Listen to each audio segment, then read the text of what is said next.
Ladies and gentlemen, please take your seats. I think we're going to call this what the kids call bonus content. And if you can hear the sound of my voice, you are in the seats with once again, and I am your host, Dave Voigt. First off, let's get some business out of the way. And please don't forget to follow us on Podomatic, subscribe to us on either Spotify or Apple Music. Yes, Spotify. That is a new thing. We're there now. But for this episode, we're going to talk with director Jessica Swale about her film Summerland, which is on VOD now, starring Gemma Arterton, Gugu, Mbatha, and it's set during World War II in the English countryside, and it's this fantastic little emotional story about the power of family and the power of having the freedom to love who you want to love, which is something that, at least for a lot of people out there, is not always the easiest thing to do. But I should have published this a while ago, but technology got in the way. But we're here now, and we're good to go, and I hope you enjoy. And please check out Summerland on VOD now. It's a really fantastic film. Well, obviously, thank you for the time today. I genuinely appreciate it because I absolutely adored the film. I think it's fantastic. And I mean, I think the thing that really stood out for me with it is that it makes such a statement without kind of making a statement, or without trying to make a statement, I guess is the right word. Can you walk me through sort of your initial inspiration for the story? Yeah, well, I really wanted to explore what cinema could do in terms of feeling like when I go to see a movie, I really want to feel like what I get from the cinema is cinematic. And what I mean by that, I suppose, is that I didn't really want to go and see a story about an everyday life like mine in normal circumstances in a landscape which I am familiar with. I there's a place for sort of gritty realist drama, but it's just not in my personal canon. I like to tell stories because I like to move people from their everyday lives to go somewhere else. And so I began by thinking, well, cinema is great at the what if, like what if there was magic? What if there's something beyond? What might we be interested in seeing visually beyond our everyday lives? So I started thinking about magic, and I love magic realism, and I was sort of inspired by folklore, and so the more folk tales and sort of land-based myths and legends I read, the more interested I got, and that led me to start thinking about who might be interested in those stories, and that's where Alice Lamb came from. So that was my starting point. And she's such a compelling character because, and I mean, the way Gemma plays her, there's a bit of rawness to her, but there's obvious feeling to it as well. And I mean, Gemma is one of those actors who I really feel doesn't get her due. And I know you've worked together before on the stage. Was it always sort of important for you to sort of, especially with a first feature, to sort of have a bit of a safety net in terms of someone that you know and you've worked with before? No, actually, I didn't cast her for that reason at all, because actually I've never directed her before. I knew her very well by then and we'd become very good friends, but that was partly through the course of working together, and the character that I knew her playing in my work before, Nell Gwyn, couldn't be more different from Alice. So it wasn't that, but I do trust her as an actor, and I know that she's fantastic, and I hadn't seen her play this sort of character before, which is partly why I was interested in getting her to do that, and partly why I think she was interested too in playing that part. But Alice, for me, she is a fascinating character, but she's also the sort of woman that I want to see on screen, and that's why I wrote her, because I feel like often we tend to put women in particular into a bracket as, the bold heroine, the strong woman, or the weak, vulnerable woman, or the angry woman, or the grief-stricken woman. And, I feel like historically those parts have been more two-dimensional. And so actually to sort of rebel against this notion of, let's have a strong female lead, I think, well, no, let's have a three-dimensional female lead with lots of contrary qualities and lots of elements of her personality which smash against each other, because I think that's true to life. You know, I think most people, for all their strengths, they have equal weaknesses. It's just how those manifest. Well, and that's what makes the film so compelling as well, because it's like you say, it's not necessarily any sort of archetypal characters, anything that you'd expect. It's real people in a real kind of story. And I love, just especially in terms of from a visual standpoint, the film is still very cinematic, but it doesn't take away from the characters. And I'm kind of curious, because you've done some shorts and whatnot, but you've been working on the stage, and I can imagine going from the stage to film can be a bit of a transition, or an awkward one. Right. Yeah, like I'm just kind of curious what kind of challenges you had sort of adapting for sort of the flickering lights as opposed to the floorboards on the stage kind of thing. Well, actually, by the time I was about to shoot Summerland, I hadn't shot another feature, but I'd written 3 more full-length, feature-length movies and was working with directors on those films. And so I think to have an understanding of how a screenplay works, because a screenplay has to be as visual as it is sort of sound-based and dialogue-based, whereas when you're writing for the theatre, you're essentially just writing the dialogue because stage directions are so minimal.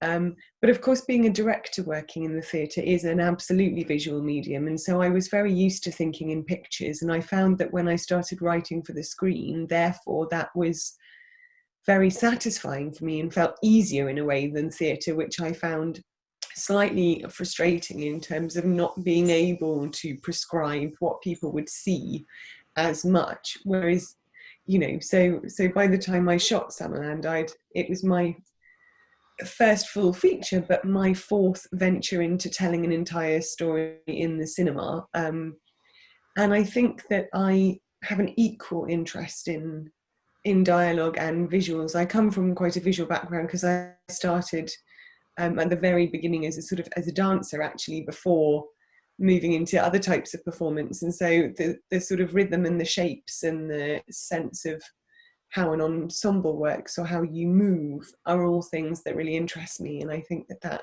makes it much easier to make that transition. And that's fascinating that you say that, because I mean, especially when I'll watch films, I'll always be very cognizant of, I guess, the flow of it all, because I mean, sometimes you'll watch a film and you'll know when the story is sort of ground to a halt and things have just gotten dead and stagnant. But this film had such movement, like you say, such movement to it. How do you feel sort of the necessity to incorporate movement in general in terms when you're trying to tell a story? Because even if you're, you know, just 2 people in one room talking for 90 minutes, you still have to have movement to be able to tell the story properly. Yes, that's true. I mean, I suppose it's not a real conscious thought. I mean, there's movement inherent in any good story because you're trying to move the plot along, and there's a sort of emotion which you have to have a hold on as a director. And that leads into sort of a visual landscape and a visual language as well, because you're conscious of carrying on moving all the time, sort of figuratively and literally in the pictures that you're telling, in order to keep the momentum and keep people interested. But in terms of, I suppose I like to work with actors physically, that manifests itself through that because of sort of that interest in physicality and movement early on, right from the very beginning. But also, you know, I because I'm interested in music, I think that makes a difference to the edit, because I hear dialogue myself. I'm, you know, when I'm writing, I go over again and again and again to make sure that sometimes there's the right number of words or syllables in a line, because I want it to sort of trip off the tongue in a very particular way. And I think that, yeah, it's sort of about keeping all of those things in play. But again, they're not really, I'm never conscious of doing that specifically. They're just all elements that feed in. That's amazing. And I mean, I mean, I'm always really interested to talk to people who make a transition from stage to screen, because there are so many different variables at play. I mean, even something like rehearsal, like when you're shooting a film, do you get time to rehearse, or is it a question of, okay, we're on a budget, we've got 21 days, just go and we'll figure it out as we go kind of thing? Or do you get time to sort of work with them beforehand to be able to sort of point everything in the right direction? Yeah, you get some time. You get nothing like the time that you get for a play. I mean, we had 2 weeks rehearsal with Summerland.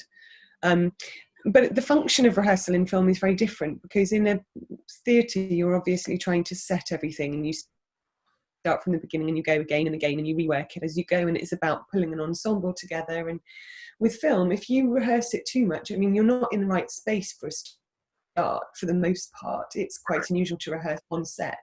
And so you're not really thinking necessarily about how a scene might be blocked. I spent a lot of time in the house thinking about that with the cinematographer, but when the actors weren't there. But what you're doing in rehearsal is to try and sort of set out the emotional landscape in the right shape, because you're going to be shooting out of order. And that for me is the trickiest shift from theatre to film. Because you're not shooting in the right order, you need to know the sort of emotional vibration, so to speak, of each scene in order to put it all together right, so that when you are in the edit, it feels right. So for example, if early on a character is too moved by something, then it leaves you nowhere to go by the time you shoot the later scenes. So I think one of the great benefits of rehearsal is to try and sort of mark up how you think that journey ought to take place in advance, so that an actor knows where to pitch it when they're shooting that scene. Is there anything that you learned sort of in the experience of shooting a film that maybe you didn't expect to translate over, or to maybe not translate over from the stage? Well, I learned a huge amount, because every day is a challenge and a learning curve. And I think one of the elements that I enjoyed most was I was very lucky to be working with a really good team of people that I chose very carefully, because not only were they excellent at their crafts, but they were also generous and kind-spirited and sort of good people. And I think having a team that get on and that can support each other, and where nobody bullies anyone or, you know, makes other people feel small for not knowing something, is really important. So I wanted to make sure that as a first timer as well, I would be working with people where I could ask any question, and sometimes really stupid questions, and that was okay. And Laurie, for example, I did lots of work with Laurie Rose in advance to learn as much as I could about how to shoot a film, but also so that we had a shorthand, so that when we're shooting we could try things and be playful. And I said to him at the beginning, I really want us to be brave with this. I don't want us to just get lots and lots of different versions of any one shot. If there's one that we think is really interesting, let's go for that, even if it means we have fewer options later. And he was really excited by that. So yeah, that was a great thing. Does that, I mean, I love how you say bravery, because when I think of a stage play, I always sort of contemplate a certain amount of limits. But like you say, during a film shoot, you can maybe play with it a little bit more. You've got more options. And I'm kind of curious, does that sort of, having the freedom sort of increase your sort of storytelling sort of, I don't want to say ability, but sort of enthusiasm, or does it kind of limit it sometimes? Because I can imagine it can work both ways. Yeah, I mean, I feel like there's a lot more freedom in theatre in a way, because you can do anything until the last minute, and then you get an audience and off you go, and you're still changing things, you're feeling it as you go, and you're responding to what the audience seems to feel and what you feel seeing it in that space. Whereas in the film, because of the sort of different stages, I think that's much trickier, because you have to make all of your decisions when you're shooting, and then you have to live with them when you're editing, and you can't think, oh no, I wish I'd got that from that angle and that angle too. It's too late at that point. So you have to know what your future self is going to find useful.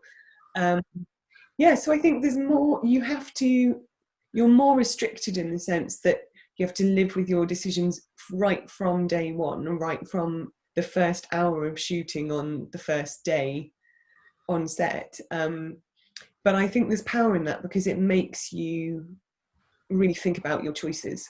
For sure. How to spend your time. Now, I guess my next question is, what kind of stories do you see yourself telling in the future? Like, is there a Marvel movie in your future, or would you prefer to sort of do smaller stuff like this?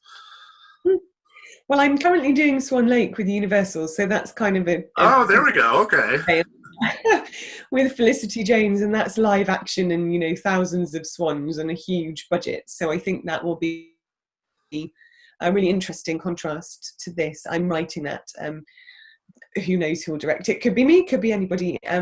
But I'm doing a mixture, actually. I'm doing that, and I'm also I've written the screenplay for Nell Gwyn, which was the big comedy that I sort of did on stage in the West End where I met Gemma. And then I'm adapting some novels as well. I've got, they're supposed to be shooting now, so they will as soon as possible, but I'm doing Persuasion with Fox Searchlight and Nice. a lovely novel called Longbourn. And so each of those is a slightly different kind of a project with different challenges. But I'm also, of course, doing my sort of secret work on my next original piece, which is something that I want to write and direct, but which is currently at a very, very early stage. So watch this space. Absolutely, for sure. Now, I guess just to put a bow on all this, because this is your first feature and audiences may not necessarily know what kind of storyteller you are, if there's a film you could recommend, obviously not Summerland, but that sort of best describes how you sort of, like, your sort of modus operandi, your sort of code of ethics, your principles for storytelling, what would that be? Gosh, that's really hard, because I think my principles for storytelling, films that I love and films that have a moral compass that I admire, are not always the same thing. I suppose I'd have to send someone a box of various DVDs, which I can't, but I mean, to give you a sort of cross section of what those might be, I think that there's this sort of sublime, beautiful, true emotion that you get in something like Emma Thompson's Sense and Sensibility, which I think is the best adaptation of a book I've ever seen, and I could watch that on repeat. I absolutely love the magic and the storytelling in certainly the first half of Life is Beautiful, which is one of my favourite films, but the first half is one of my favourite films, and I find this a little bit problematic. You know, and I do think that this sort of, I don't really have a favourite film, but there's been a few films recently where I just thought, from a visual point of view, in terms of simplicity and telling a good story, Ida, Pavel was exceptional. So, yeah, maybe a triptych of those three films, 2.5 films. Well, that sounds good to me. And you know what? I won't keep you any longer. Thank you so much for the time today. And congratulations on the film. I think audiences are really going to enjoy it. Oh, thank you so much. It's lovely to speak to you. Really fascinating questions. Thank you. And thanks again for the time. I appreciate it.